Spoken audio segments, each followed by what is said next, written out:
여러분, 주일 예배 없는 일상을 상상해 보신 적 있으십니까? 혹여나 이 썬데이가 그냥 휴일이었다면 어땠을까요? 생각해 보니 금요일 저녁부터요, 주일 저녁까지 2박 3일입니다. 얼마나 좋습니까? 마음껏 놀고 쉬고 먹고 마시고 아이들과 운동하고 여행도 하고요. 그렇게 시간을 보내다 보면 2박 3일이 아주 긴 시간이 될 수 있을 것 같습니다. 아멘이며 건강을 되찾기도 하고 혹여나 행복 지수가 높아질 수도 있겠죠. 상상만 해도 좋지 않습니까? 근데 이제 영적으로는 어떻게 보면 메말라질 수 있지 않을까 생각이 됩니다. 육체만을 위해 살아가다 보면 죄송합니다. 영혼을 돌보지 않게 되는 사막화와 같은 우리의 삶을 발견하게 될 것입니다. 반면에 매주일 예배를 드리지만 예배를 매주일 드리면서도 사막과 같은 우리의 영혼을 발견할 때도 있습니다. 이것이 모든 예배자들의 딜레마입니다. 예배를 드리거나 드리지 않거나 사막과 같은 우리의 영혼을 돌아볼 필요가 있습니다. 여러분, 우리는 이 신앙의 사막화를 경계해야 합니다. 우리는 자주 우리의 영혼을 돌아보면서 질문을 해야 됩니다. 저는 스스로 이런 질문들을 많이 합니다. 김병훈, 너의 예배는 어떠니? 하나님과의 관계는 괜찮니? 예수님만이 너의 삶의 주인이니? 이런 질문들을 하면서 스스로 돌아보다 보면 어느덧 다른 주인들이 너무나도 많이 생긴 저의 모습을 발견합니다. 골로새서 2장에 뿌리를 깊게 받고 말씀 속에 새겨지면 열매를 거둔다라는 우리 표어처럼 뿌리 깊은 믿음이 필요한데 뿌리도 얕고 믿음도 얕고 그리스도와의 관계도 너무나도 얕아서 무엇보다 갈증과 혼돈이 지속된 우리의 삶을 보게 됩니다. 여러분들 중에 어린 왕자라는 이 책의 내용을 들어보셨거나 읽으셨던 경험이 있으리라 생각됩니다. 이 주인공이 사라라는 사막에 불시착합니다. 그리고 그곳에서 펼쳐지는 관계와 만남과 도시에서의 삶을 보여주는 책입니다. 여러분, 이 책에서는 초월적인 인생의 고뇌와 여러 관계적인 복잡한 관계를 묘사하는 책인데 아름다운 서사와 또 문장들이 참 많은데 그중에 제가 가장 생각이 나고 기억에 남는 문장이 바로 이 질문입니다. 우리가 만났지만 과연 정말 만났을까? 우리가 만났지만 과연 정말 만났을까? 이 주인공이요, 도시를 여행하고 사람들을 만나는데 도시와 사람들의 관계 속에 사막과 같다라는 이 마음을 표현합니다. 그래서 진실한 관계와 사랑만이 비로소 도시라는 사막과 같은 곳에서 깊은 샘을 낼 수 있는 유일한 인간을 인간답게 세상을 세상답게 할 수 있는 유일한 길이다라고 묘사하면서 사랑과 관계와 깊이 있는 만남에 대해서 설명합니다. 사랑하는 성도님, 저도 여러분들에게 동일한 질문을 좀 드리고 싶습니다. 우리는 하나님을 만났지만 진정 만나신 것입니까? 하나님을 예배하지만 진정 우리는 예배하고 계십니까? 우리가 그리스도의 장성한 분량에 이르기까지 성숙을 이루며 제자가 되고 이 온전한 예배를 통해서 완전하신 주님과의 만남이 이루어지고 계십니까? 신앙의 성숙이 있고 그리스도를 닮는 그 기쁨이 충만한지 묻고 싶습니다. 그래서 우리는 스스로에게 자주 질문해야 됩니다. 우리의 영혼을 자주 돌아봐야 됩니다. 괜찮은지, 진실된지, 온전한 예배가 있는지 돌아봐야 됩니다. 여러분, 각자의 일상을 멈추고 그리스도와의 관계를 돌아봐야지만 죽지 않습니다. 메말라지지 않고 그리고 삶을 이어가게 됩니다. 신앙의 연수는 늘어났는데 한때 초보자의 신앙의 모습으로 늘 머물러 있는 우리의 모습을 보며 또 한때는 뜨거웠는데 지금은 너무나도 차가워진 모습을 보며 이성 그리고 지성만 남게 되는 그런 신앙을 우리는 경계해야 합니다. 감사하게도 하나님은 우리의 관계를 회복하시기에 모든 것을 거신 분입니다. 감사하게도 여러분들과 제가 하나님과 온전한 예배를 이루기 위해 주님은 모든 것을 제도하신 분이십니다. 구약 성경의 수많은 율법과 계명, 원칙, 규칙, 특별히 안식일이라는 제도를 통해서 주님이 원하시는 건 딱 하나였습니다. 하나님과 온전한 관계를 회복하는 길이었습니다. 그 중에 오늘 이 안식일에 대한 내용을 함께 좀 살펴보면서 안식일이 주일이었냐, 어떻게 전환되었냐, 이런 역사적 또 신학적 근거보다는 안식일의 정서, 이 정신에 대해서 좀 나누고 같이 기도하길 원합니다. 우리가 먼저 이 안식일을 이야기하면 창세기에서 시작해야 됩니다.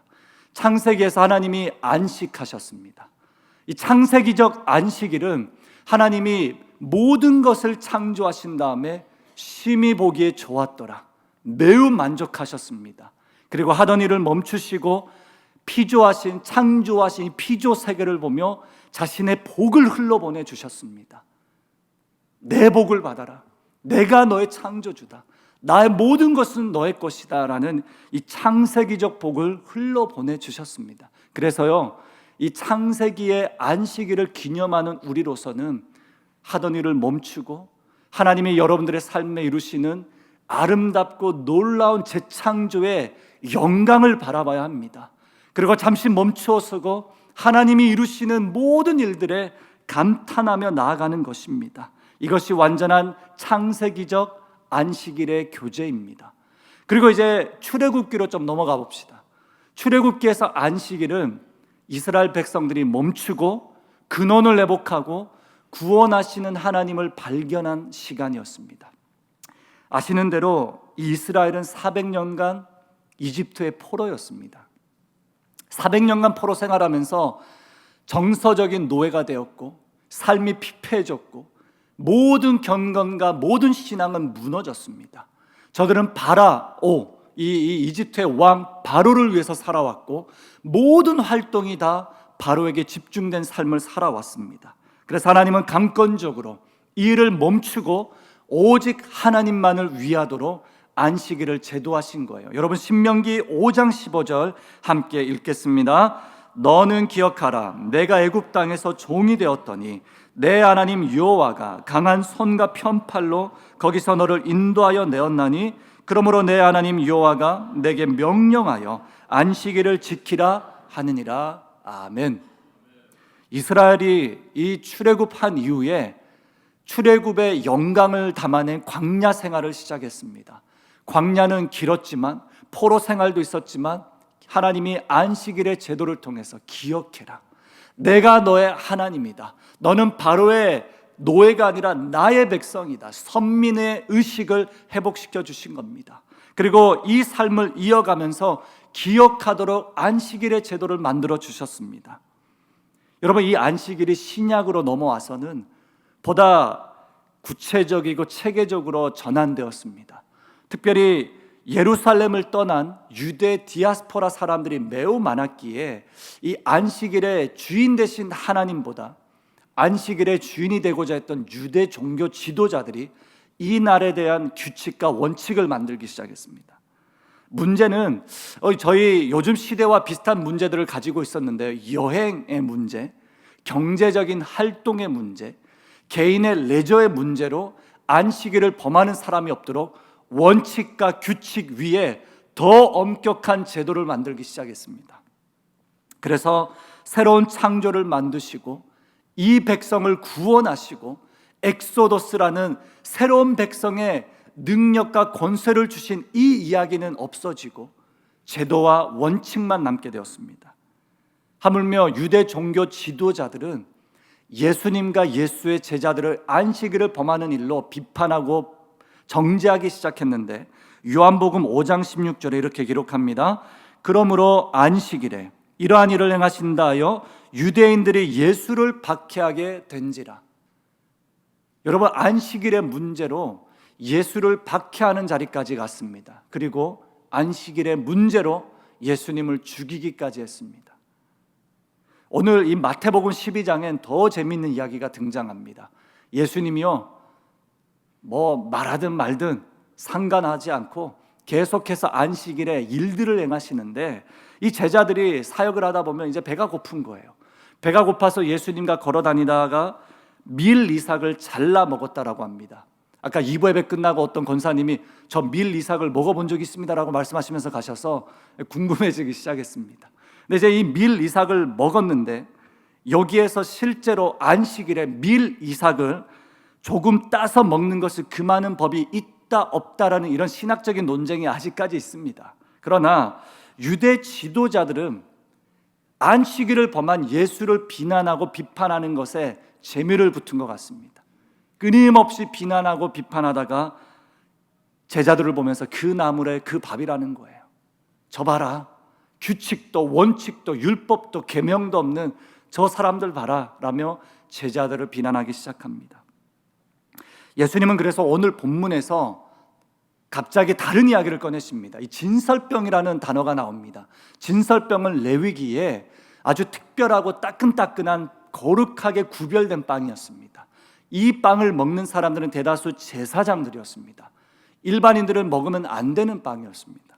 그런데 이 사무엘상에 다윗과 그의 추종자들이 갑자기 굶주려 배가 고파진 거예요. 그래서 이 진설병을 먹기 시작합니다. 근데 하나님이 이에 대해서 진노하거나 죽이진 않았다라는 거예요. 그래서 이 근거를 보면 결국 유대 전통에 의하면 이런 생명 위협을 받지 않는 사람의 병을 고치는 것과 그리고 가루 반죽을 만들어서 빵을 만드는 것과 진흙을 빚는 이런 사소한 일을 제외하고는 선행을 베푸는 것 그리고 병든 자를 치유하는 것이 문제가 1도 되지 않는다라는 겁니다. 아무런 문제가 되지 않습니다. 근데 왜 이 유대 종교 지도자들은 이 일로 문제를 삼고 예수님을 핍박하고 비난하고 정죄하기까지 합니까?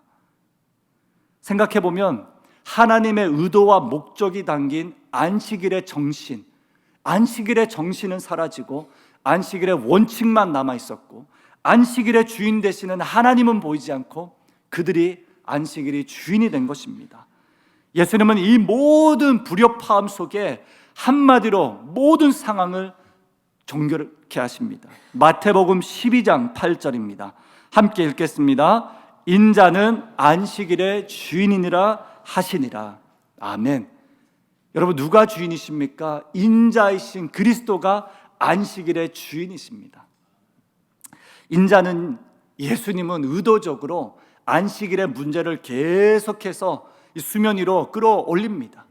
문제 제기를 하는 유대 종교 지도자들을 정면 돌파하십니다.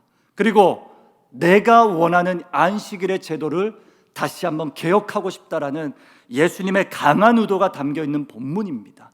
처음부터 끝 안식일의 주인은 나였고 안식일을 창조하신 이는 아버지시고 안식일의 제도는 내가 너에게 준 것이고 너의 구원자와 너의 하나님이심을 기억하도록 만든 영적이며 구속사적인 이런 근거가 있는 안식일을 다시 개혁하고 싶으셨던 것입니다.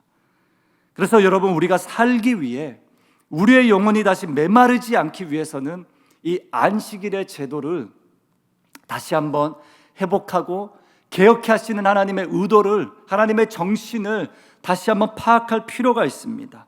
예수님이 개혁하고 싶으셨던 이날의 이 정신에 대한 부분, 이날의 의도에 대한 부분들을 함께 우리의 삶에 보고 남으로써 안식일의 영광을 담아낸 이 주일 예배가 보다 영광스럽고 풍성해지는 은혜가 넘쳐나길 바랍니다. 여러분 첫 번째로 예수님이 안식일을 개혁하시면서 하고 싶으셨던 회복은 무엇이었냐? 예수 그리스도의 주인 되심 회복입니다. 주인 되심. 예수 그리스도께서 주인 되시고자 하셨습니다. 이 간단 명료한 진리를 받아들이지 못해 유대 종교 지도자들은 자신들이 안식일의 주인 행세를 하고 있었죠. 이 진리가 우리 안에 희석되면 우리의 삶에 뭐가 있습니까? 예수님을 만나지만 진정 만나지 못한 사람들이 됩니다. 여러분 다시 이스라엘의 이야기를 좀 나누고 싶은데 출애굽 이후에 400년간 이 시간을 보내면서 신앙을 점검했습니다. 그러다 보니 예수님이 이 신앙을 점검하는 사람들에게 절기를 주시고 5개 제사를 주시고 7개나 되는 절기를 주시고 신명기와 율법과 계명을 주시면서 무엇을 하셨습니까? 너희들이 이집트라는 400년의 이 물들어버린 이 오래된 정서와 오래된 이 죄악들을 다 떠나보내라라고 말씀하시며 이들이 열심으로 수고하고 열심으로 땀을 내었던 모든 그 결과는 무엇이었죠? 이집트의 왕 바로였습니다. 그것도 알고 그것도 모른 채 이 일을 지속하다 보니 노예로 살던 그 삶이 전혀 불편하지 않았던 거예요. 하나님은 이 모든 일을 멈추고 다시 주인의 자리를 회복시켜 주신 거예요. 이스라엘의 주인은 바로가 아니라 여호와 하나님이시다.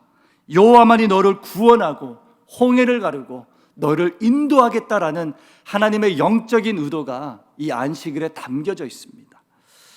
여러분, 우린 쉽게 이 주인을 자주 바꿉니다. 우린 사람을 어떻게 보면 녹초로 만들어야지만 만족해하는 이런 고질병이 있는 사람들이 되어버렸습니다. 자본주의 사회에서는 분주하고 바쁘지 않으면 마치 병에 걸린 듯한 이런 고질병들이 생겨났다는 거예요.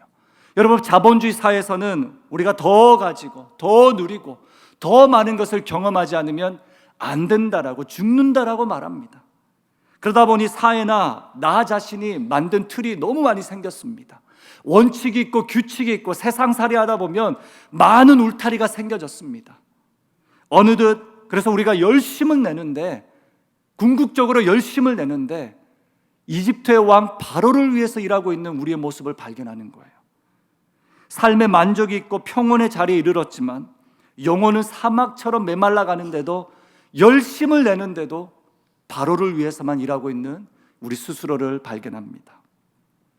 여러분, 이 수도원기행이라는 책에서 이 저자가 삶의 방황이 매우 길었다 고백합니다. 이 사람이 삶에도 실패하고 관계에서도 실패하고 3번이 넘는 결혼을 하면서 모든 인생이 망가진 거예요. 근데 회복을 위해서 수도원들을 돌아다니며 회심과 회복의 자리로 나아가는데 이렇게 고백합니다. 하나님께 돌아와 항복을 선언하고 내가 자유라고 믿었던 모든 것이 사실은 전혀 자유가 아니었음을 인정하고 나서 비로소 내 스스로의 강박과 어둠으로부터 서서히 자유를 찾게 되었다 고백합니다. 나는 내 삶이 더 이상 내 것이 아님을 알았고, 그래서 나는 구덩이에 빠진 기분이었고, 그러니 사방이 막혀버려서 할 수 없이 하늘을 올려다봐야 했는데 거기 하나님이 여기 언제나처럼 내 곁에 있다라고 말씀하셨다. 여러분, 이 저자가 삶의 모든 어둠 속에 강박을 가지고 치열하게 살아왔지만 자유가 없었습니다. 구렁이에 빠진 기분이었는데, 모든 것이 막혀 있었는데 비로소 주님을 보고 나니, 주님이 나의 주인이십니다 고백하고 나니 자유가 찾아왔다라는 겁니다. 이 예수 그리스도의 주인 되심을 인정하는 고백이 있는 사람들의 고백이 바로 이런 것입니다. 그 고백을 담은 성경 구절들이 로마서에 있습니다. 로마서 11장 36절 함께 읽겠습니다. 이는 만물이 주에게서 나오고 주로 말미암고 주에게로 돌아갑니다. 그에게 영광이 세세에 있을지어다. 아멘. 또 14장 7절 8절입니다. 우리 중에 누구든지 자기를 위하여 사는 자가 없고 자기를 위하여 죽는 자도 없도다. 우리가 살아도 주를 위하여 살고 죽어도 주를 위하여 죽나니 사나 죽으나 우리가 주의 것이로다. 아멘이죠. 여러분, 주인 되심을 인정하는 이 말씀 속에 하나님의 안식일의 제도의 첫 번째 회복과 개혁의 의도가 담겨져 있습니다. 주인 되심, 하나님의 모든 것 되심, 하나님의 우리의 삶의 구원자 되심이 이 주인 되심의 은혜임을 믿습니다. 두 번째로, 이 안식일의 개혁 가운데 예수님은 예수 그리스도와의 연합의 회복을 갈망하셨습니다. 첫 번째는 주인 되심 회복이라면 두 번째는 연합 회복입니다. 여러분, 이 구약 성경에 많은 규례와 율법이 있다라고 말씀드렸습니다. 이것은 간격이 벌어지고 죄로 말미암아 멀어진 백성들을 더 멀리하게끔 만든 어떤 정제감이 있는 규칙이 아니라는 겁니다. 거룩한 삶에 실패한 사람들이 예수께로 나아올 수 있는, 하나님께로 나아올 수 있는 하나님의 초대, 하나님의 뜰, 하나님의 방법이었습니다. 그래서 거룩한 삶에 실패하였지만 내가 너의 하나님이고, 내가 너의 구원자이고, 내가 너의 창조주이고, 내가 너의 주인이고, 나는 너와 연합하길 원한다라는 이 아버지의 영적인 의도가 담겨진 것이 구약의 안식일입니다. 그렇다면 이 종교 지도자들이 오랜 시간 항의했던, 그렇다면 안식일에 이 병 고치는 것이 옳습니까? 라는 이 질문에 대한 예수님의 답변이 이것입니다. 당연하지라는 거예요. 너희들의 원칙과 너희들의 규칙과 어긋난지는 모르겠지만 안식일의 주인은 나다. 내가 원하는 안식일의 방법은 치유와 연합이다. 그래서 주님은 내 백성들이 아픈데 내가 고쳐야지, 내 백성들이 일주일 동안 치열하게 살다 왔는데 내가 고쳐야지, 내가 회복시켜야지. 여러분, 우리가 우리 삶의 주인이 되다 보면 기진맥진합니다. 많은 것들이 주인이 되어가면 우리의 삶은 지쳐 떨어집니다. 그래서 주님은 이 주인의 자리를 회복시키고자 안식일의 제도를 품은 주일 예배를 정말이야 좋아하십니다. 여러분, 자본주의와 탐욕의 노예가 된 세상에서 우리 자꾸 넘어지잖아요. 그래서 피를 철철 흘리지만 주님의 모든 상처를 싸매시고 봉합시키시고 모든 연합을 이루시면서 나의 백성들을 주님 품에서 새로운 시작을 이루시고자 창세기적, 출애기적, 신약적 안식일의 제도를 우리 안에 선물로 담아주신 것입니다. 여러분, 예수님은 이 안식일의 회복 사역을 계속 이어가십니다. 10장 12절에 손이 마른 한 청년의 손을 만져주시고 고치십니다. 12장 15절에는 수많은 병자들이 예수님의 품으로 나오는데 만져주시고 고쳐주십니다. 오늘 우리가 드린 이 예배는 예수님의 치유의 연장선이 있는 사역적 현장입니다. 예수님은 이곳에 오셔서 오그라든 손을 잡으시고 보이지 않는 하나님의 손으로 여러분을 감싸주십니다. 그리고 여러분들의 보이지 않는 영으로 여러분들의 삶에 임하셔서 내가 너의 주인이다, 내가 너를 책임진다, 나는 너와 연합하길 원한다, 너의 모든 주인됨을 벗어버리고 새롭게 만져주는 창세기적인 은혜를 함께 누리자 말씀해 주시는 겁니다. 여러분, 요한복음 9장으로 넘어가면 계속해서 안식일에 예수님이 대단한 이 결단을 가지고 계속 치유 사역을 이어가십니다. 이때 등장하는 이 청년이 있습니다. 이 친구는 날 때부터 시각장애인이었습니다. 날 때부터 앞을 보지 못했습니다. 앞을 보지 못했기 때문에 많은 유대 종교 지도자들의 원칙과 규칙이 있었습니다. 죄 때문에 그래, 너가 죄를 지어서 그래 라고 하시지만 예수님이 뭐라고 하십니까? 하나님의 의도가 있어. 날 때부터 나는 이 청년을 향한 하나님의 방법과 계획이 있다라는 것 말씀하시며 의도적으로 이 청년을 고쳐주셨습니다. 여러분, 예수님은 이 청년의 두 눈에 침을 묻힌 진흙을 바르셨습니다.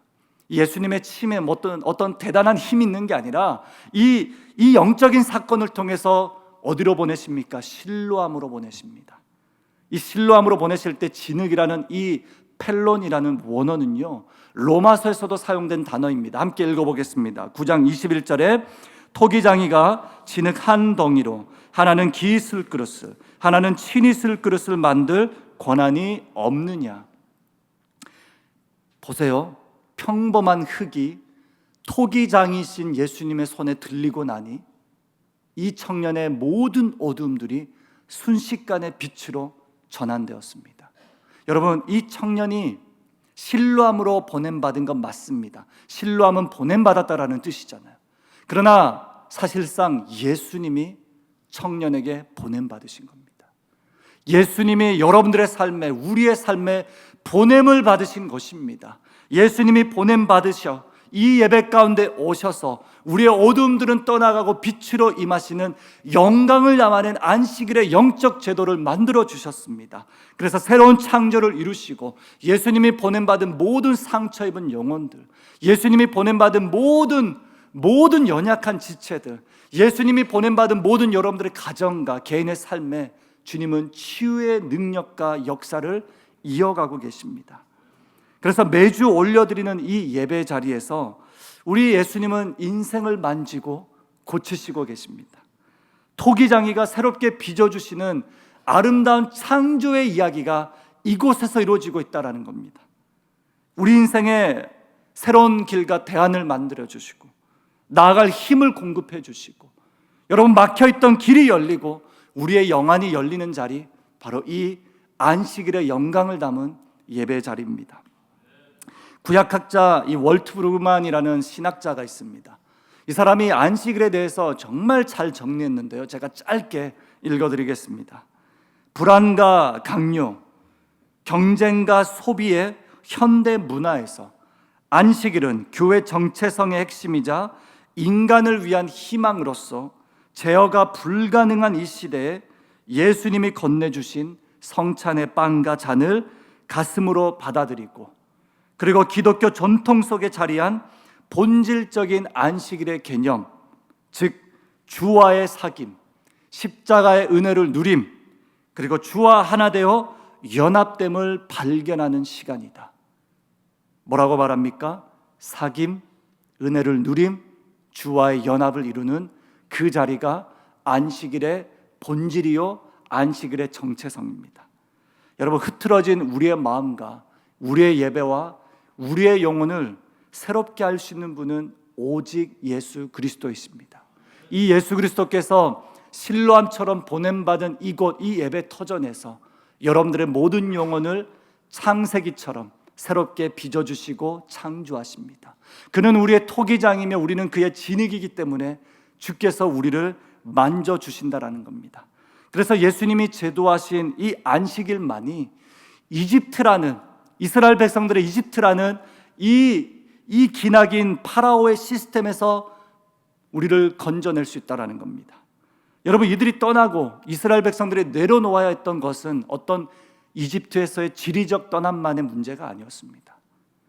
이들은 이집트의 정신, 정서, 경제적인 활동, 근성, 기질, 신앙, 이 모든 것을 떠나야만 하나님의 선민이 될 수 있었습니다. 이집트의 생산과 소비, 이집트의 노동에서 벗어나 내가 열심을 내는데 파라오만을 위해서 일하고 있는 이 생산의 이 불곡과 이 울곡에서 벗어나서 안식일을 통해 우상으로 가득 찬 파라오를, 그 실존을 깨뜨려야만 했었습니다. 마찬가지로 여러분, 안식일에는 여러분들이 세상에서 열심히 살다가 웨스트 코비나라는 지역적, 지리적 떠남만의 문제가 아니라는 겁니다. 여러분들의 생각과 가치관, 세상에서 살아왔던 여러분들의 주인됨, 이 모든 것을 옮겨 영적인 떠남이 이루어져야지만 이 예배는 생명력이 있습니다. 주님이 주인 되심을 고백하게 되고 주님이 우리의 주인이 되어 주시사 우리 안에 구원의 은혜가 살아나면 주님과 완전한 사귐과 완전한 연합이 이루어진다라는 겁니다. 여러분, 저는 농부가 아니기 때문에 잘 모르지만 이 논밭의 벼는 20일 동안 물을 주기 멈춰야 더 단단해진다라고 들었습니다. 누구에게 들었습니다. 근데 이제 의도적으로 물을 제거한다라는 게 무슨 뜻일까 생각해 보니 우리 인생에도 때로는 물을 제거하는 이런 의도적인 순간이 필요하다 생각을 해봅니다. 일주일 동안 살아온 지난 시간에 물을 제거해야 어두움이 사라집니다. 여러분, 우리 인생의 독소를 제거해야지만 우리는 보다 나은 존재가 될 수 있습니다. 염증을 제거해야지만 우리는 건강해지잖아요. 여러분, 우리를 회복시키시는 이 날이 그래서 매우 중요합니다. 근데 우리에게만 중요한 것이 아니라 이 날이 하나님에게도 매우 중요하기 때문에 하나님은 하던 일을 모든 것을 멈추시고 자신의 전부인 예수 그리스도를 우리 모두에게 쏟아 부어 주셨습니다. 십자가에서 그의 진액을 다 쏟으심으로 우리 삶의 모든 독소가 멈추고 예수의 보혈로 채워지신 것입니다. 하나님은 이 일에 관심이 많으세요.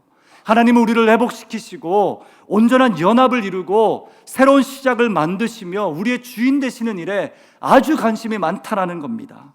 여러분, 신약시대의 초대교회는 일에 너무나도 적극적이었습니다. 안식일의 정신을 품은 예수 그리스도의 이 예배에 대한 갈망이 있었습니다. 초대교회 성도들은 이 예배와 이 본질을 그 무엇과도 바꾸지 않았습니다. 그래서 성도는 죽으시고 부활하신 그리스도의 은혜를 우리의 삶으로 받아들이는 주님과 연합의 이 자리를 그 무엇보다 사모했다라는 겁니다. 초대교회 성도들의 이야기 아시잖아요. 죽음, 박해, 고난, 제자들도 예수님을 추구하고 쫓아갔을 때 이런 박해가 있었는데, 그러나 이 모든 것을 사모할 수밖에 없었던 이유는 우리가 바로 안식일 주인 되신 예수가 너무나도 필요했던 존재였기 때문입니다.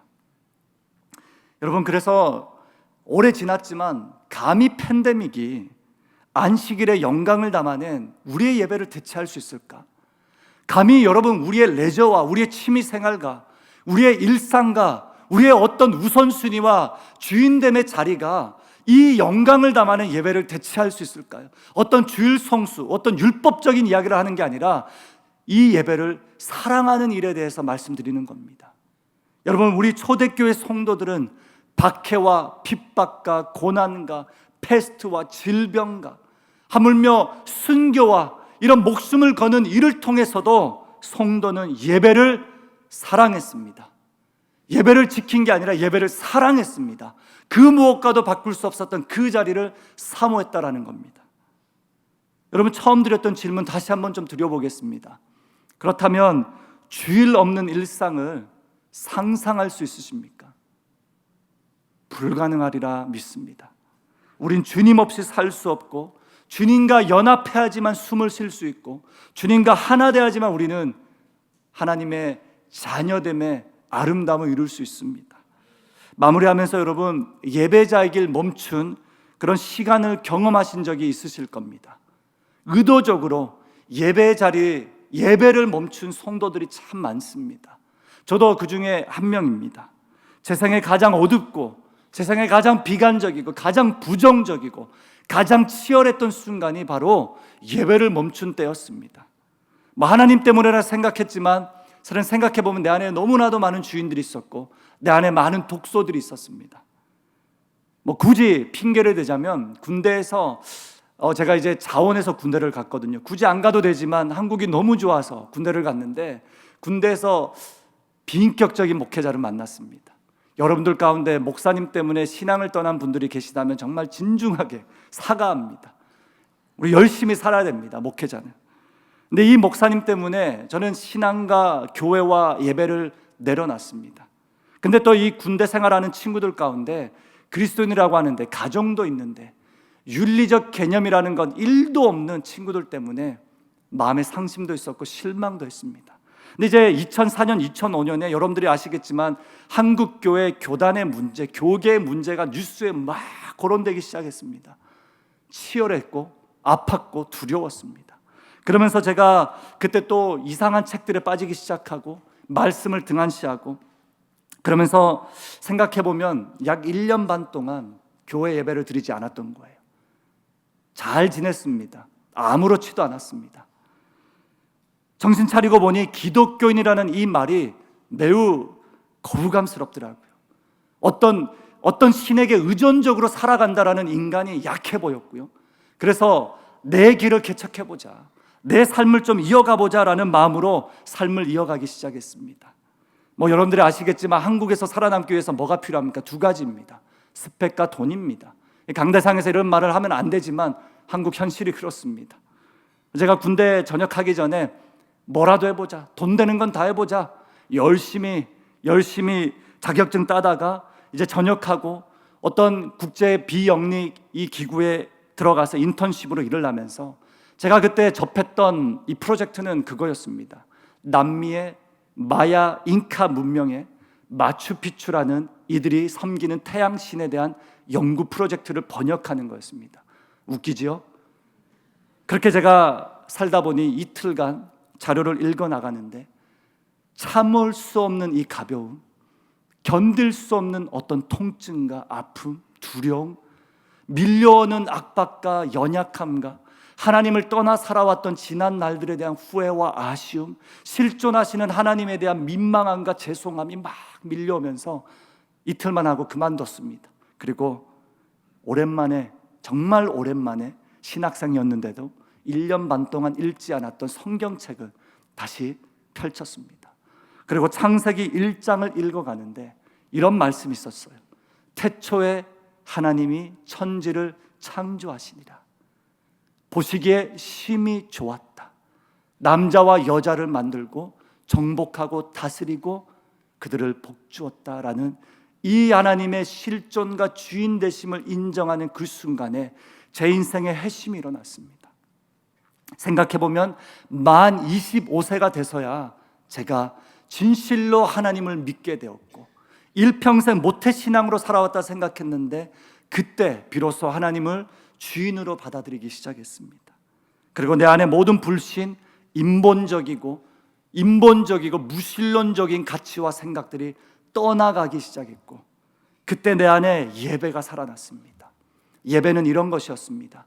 창조주 하나님에 대한 주인 되심, 당신의 주인 되심에 대한 사모함과 갈망, 주님과 연합함으로써 하나님이 만들어주신 새로운 창조에 대한 이 기대감, 이 소망, 이 이야기들이 제 안에 살아나기 시작했습니다. 생각해보면 우리 예배를 방해하는 건 사람들이 아니에요. 여러분들의 예배 회복을 방해하는 건 어떤 설교와 어떤 예배 스타일과 교단과 교계와 이런 현실의 문제가 아니라는 겁니다. 누구도 여러분들과 하나님과의 관계와 이 연합을 깨뜨릴 수 없기 때문입니다. 하나님은 의도적으로 안식일을 제도하셔서 나와 내 백성이 연합하는 이 시간을 진심으로 사랑하셨습니다. 그 사랑의 자리가 바로 이 자리고, 사랑으로 반응하는 건 무엇이라고요? 주인 되심을 인정하는 겁니다. 내 모든 독소를 빼고 예수의 보혈로 채우는 연합이 이루어지는 이 시간임을 믿습니다. 사랑하는 성도님, 예배 감격 우리 이런 거 말을 많이 하잖아요. 우리 예배 좋다, 우리 찬양 너무 좋다, 우리 설교 최고다, LA의 최고의 예배와 최고의 설교자이신 우리 목사님과 이 좋은 회중들이 있는 우리 예배, 무엇과도 바꿀 수 없습니다.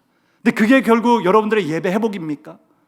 우리의 예배 회복은요, 감격은 주인 되심을 인정하는 신실한 예배자들이 존재할 때 예배는 감격스럽습니다.